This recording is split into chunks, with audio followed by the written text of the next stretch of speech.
Jeffrey D. Paden, will you read a book for me? Read a book for me. It's Jeffrey D. Paden, Sheriff of Guernsey County. It's story time with Jeffrey D. Paden.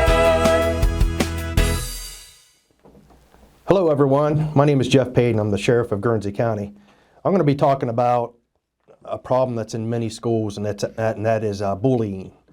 One of the reasons why I became a deputy sheriff and then a sheriff was because I couldn't stand when kids got bullied at school.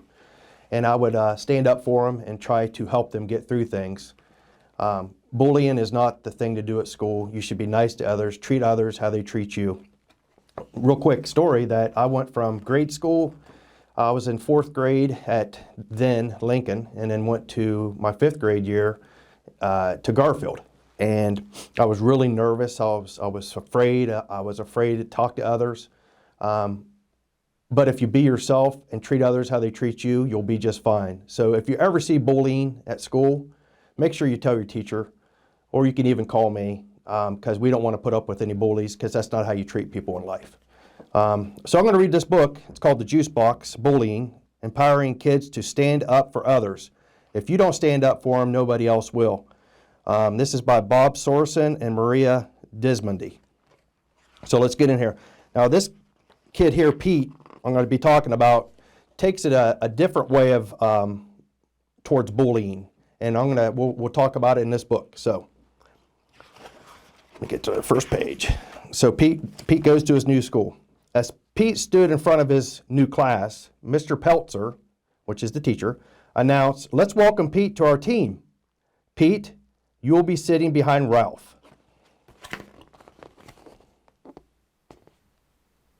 He's walking in kind of nervous.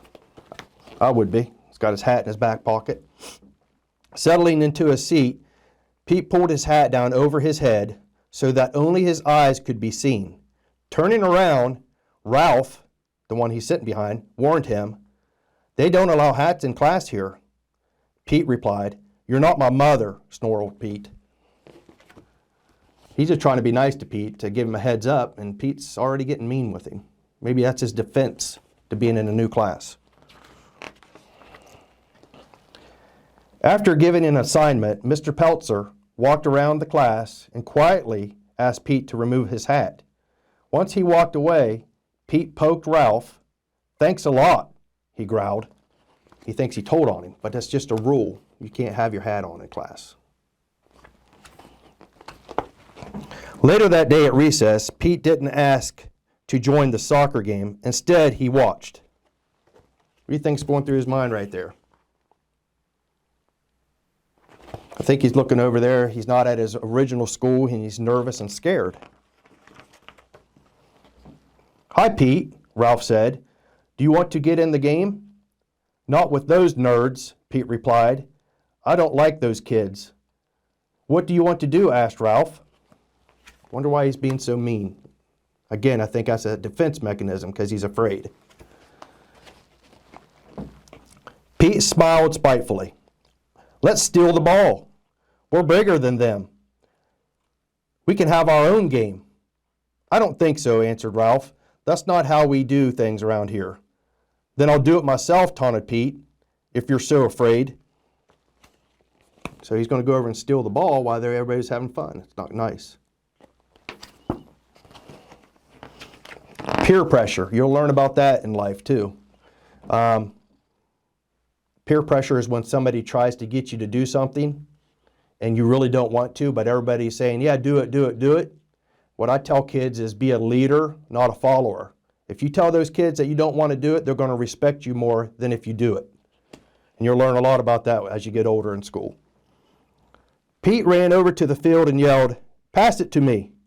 When David passed the soccer ball, Pete grabbed it and ran off the field. "What's going on?" shouted David.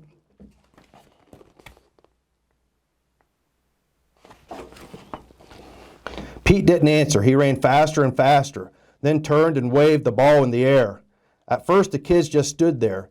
Then they huddled together before walking over to Pete. Ruby and Lucy led the way. So they did it as a group, not an individual. So everybody was on the same page. They wanted to get that ball back from Pete.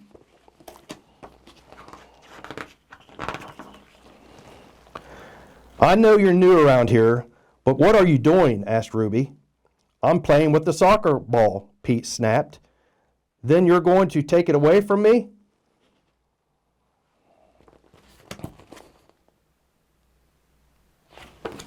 Ruby wasn't happy. Ruby didn't argue, nor did she threaten Pete.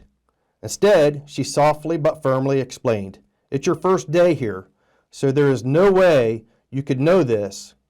In Mr. Petzler's class, we made a promise.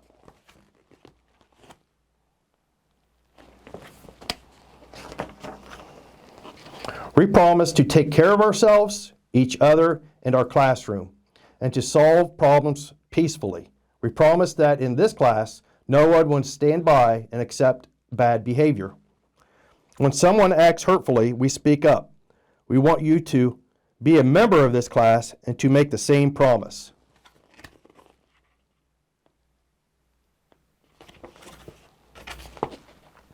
Dumb rules, dumb promises, is what Pete said. Throwing the ball to the ground, Pete walked away.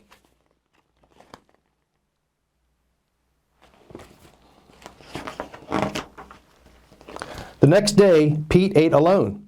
When he finished lunch, the kids raced out of the lunchroom while Pete trailed behind.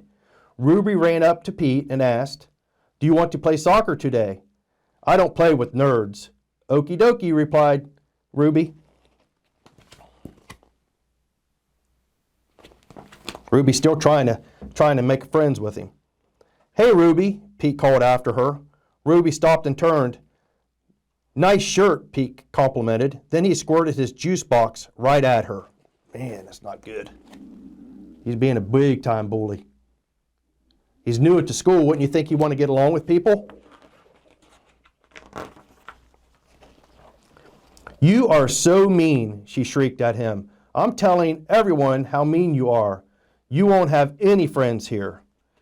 By now, Ralph, David, and some of the others had came up to them. "Ruby, I won't let you do that." Ralph said clearly, "Remember our promise," meaning don't be mean. "I don't want to remember the promise. Look what he did. We'll ignore him forever until he leaves this school and goes back to his old school," Ruby demanded. So her way is they're going to just not listen to him, ignore him. But that's not what Mr. Peltzer said to do. Ralph walked away between Ruby and Pete. "We're not going to do this, Ruby. I know you're angry. You can tell Mr. Peltzer if you want, but we're not going to let you treat Pete like this. And we won't put up with this bad behavior either." Ruby stomped away, leaving Pete and Ralph behind. "No one's ever done that before," Pete said. "Why did you stand up for me? I've been in your shoes and I've learned being a bully doesn't work." That's pretty cool. So he was standing up for Pete. You'd think it'd be the other way around. Pete can't believe somebody actually stood up for him.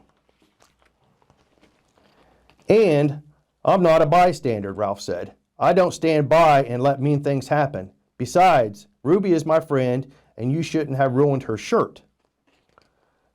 "Won't the other kids be mad at me for you sticking up for me?" Pete asked. "Won't the other kids be mad at you for sticking up for me?" Pete asked. "No way. They all made the same promise.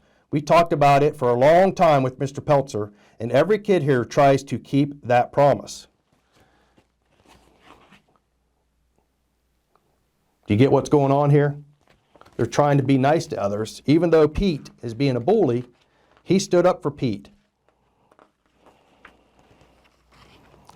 "At my school, I got picked on all the time." Oh, now we know. Now we're knowing why Pete's acting like this, okay? So Pete's telling Ralph, "At my school, I got picked on all the time," Pete said. Everybody just let it happen. So I started to tease kids before they could be mean to me." Ralph replied, "We decided that when somebody tries to be a bully, no one will stand by and let it happen. We speak up or we ask for help from an adult, but we won't be bystanders to bad behavior." See, that's what I'm telling you guys. You guys can be a group, and if somebody's bullying, go to your teacher, or as a group, tell that guy or girl that they shouldn't do that. So Pete was bullied at his other school. That's why he came there so mean. The bell rang, and it was time to go back to class. They hate me. They'll never let me play with them, Pete said. Before Ralph could answer, David, Lucy, and Ruby came toward him. I'm sorry about what I said, Ruby apologized. I can't believe I forgot the reason why we made the promise. If we can remember to stand up for each other, school is a lot more fun.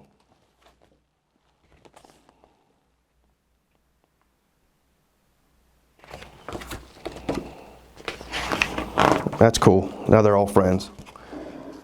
Wow, the kids are way different than at my other school, Pete said. Maybe I'll give this promise thing a try.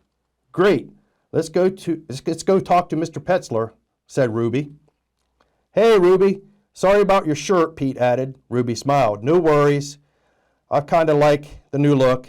Everyone laughed at Pete and Ruby and led the way into the classroom. Now he's on their side. Now he wants to belong and be a part of the group. Which I think everybody wants to be a part of something, right? And that's the end. So remember, don't let people get bullied. If you see it going on, go tell your teacher. If a group of you want to get together and tell the kid nicely, not to bully the girl or boy, not to bully people, that's probably good also. But make sure you tell someone. Don't let it just happen. A lot of kids get bullied out there, and a lot of bad things can happen. So we want to be said and heard. All right? Until next time, we'll see you, kids. It's story time.